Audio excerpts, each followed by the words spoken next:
Sallallahu ala Muhammad. Sallallahu alaihi wasallam. Assalamualaikum warahmatullahi wabarakatuh. Kali ini kita akan belajar hadis ke-24 dari hadis Arba'in An-Nawawiyah yang berjudul larangan berbuat zalim. An Abi Dzarril Ghifari radhiyallahu anhu anin nabiyyi sallallahu alaihi wasallam fima yarwi an rabbihi azza wa jalla annahu qala ya ibadi inni haramtu dzulma ala nafsi wa ja'altuhu bainakum muharraman fala tadzalamu.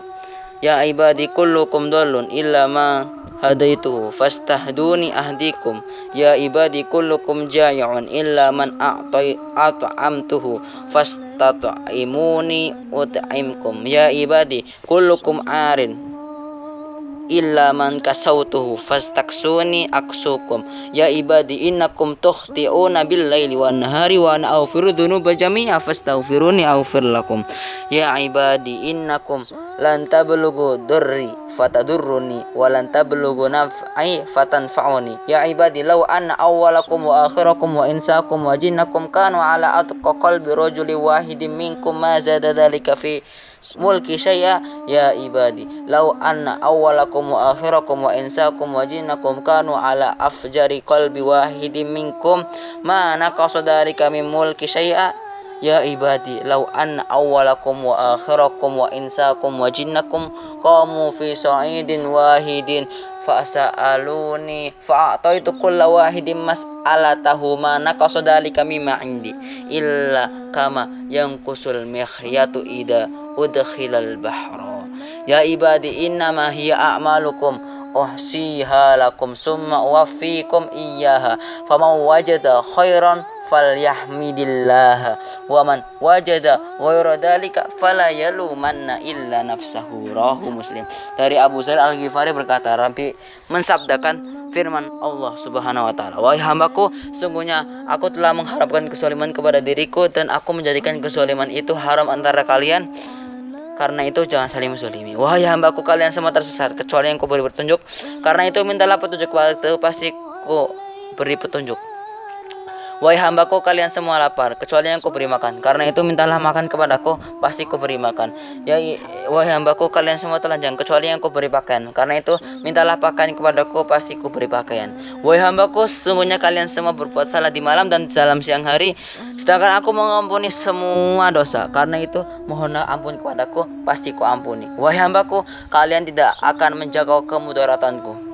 Karena itu sedikit pun kalian tidak mampu menimpakan kemudarat kepadaku, kalian juga tidak dapat menjangkau kemanfaatanku. Karena itu kalian sedikit pun tidak akan mampu memberi manfaat kepadaku. Wahai hambaku, andaikan kalian semua yang pertama dan terakhir dari bangsa jin dan manusia menjadi seperti orang yang paling bertakwa di antara kalian, maka sama sekali tidak menambah kekuasaanku. Wahai hambaku, andai kalian semua yang pertama dan terakhir dari bangsa jin dan manusia menjadi orang yang paling jahat di antara kalian, sama sekali tidak mengurangi kekuasaanku. Wahai hambaku, andai kalian semua yang pertama dan terakhir dari bangsa jin dan manusia berkumpul dari satu daratan ke satu daratan mengajukan permintaan kepadaku, lalu masing-masing aku kabulkan permintaannya, hal itu sama sekali tidak mengurangi kekekalanku kecuali hanya seperti jarum yang dicelupkan ke laut. Wahai hambaku, semua itu adalah amal perbuatan kalian.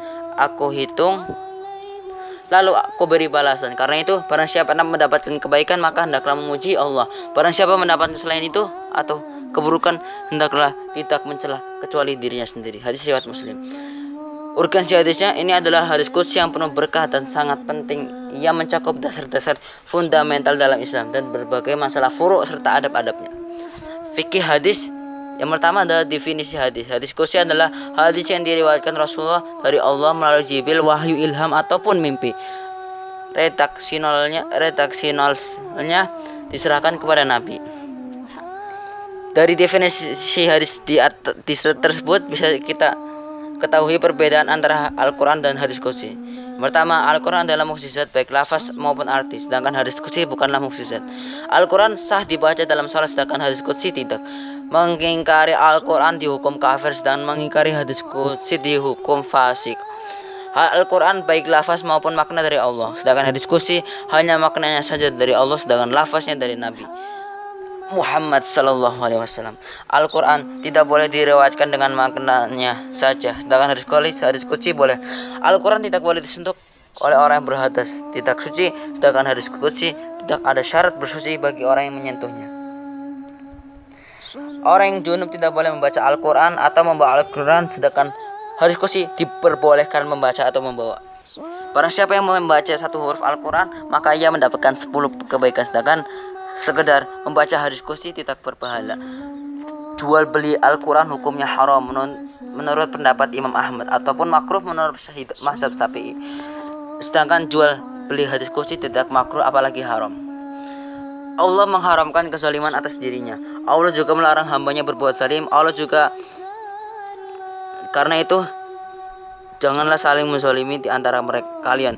Dengan demikian siapapun yang tidak boleh menzalimi orang lain. Kezaliman menjadi dua, dibagi menjadi dua. Yang pertama zalim kepada diri sendiri, yaitu syirik kepada Allah. Yang kedua kezaliman terhadap orang lain, merasa butuh kepada Allah. Semua makhluk sangat butuh kepada Allah untuk mendapatkan kemaslahatan, menolak hal-hal yang membahayakan baik di dunia maupun di akhirat. Mereka sangat membutuhkan hidayah, rezeki, rahmat, dan ampunannya. Dengan menampakkan rasa butuh tersebut, seorang muslim akan dekat dengan Allah. Kebenaran ubudiyah akan tampak melalui 3 hal, yaitu memohon hidayah. Yang kedua memohon hidayah.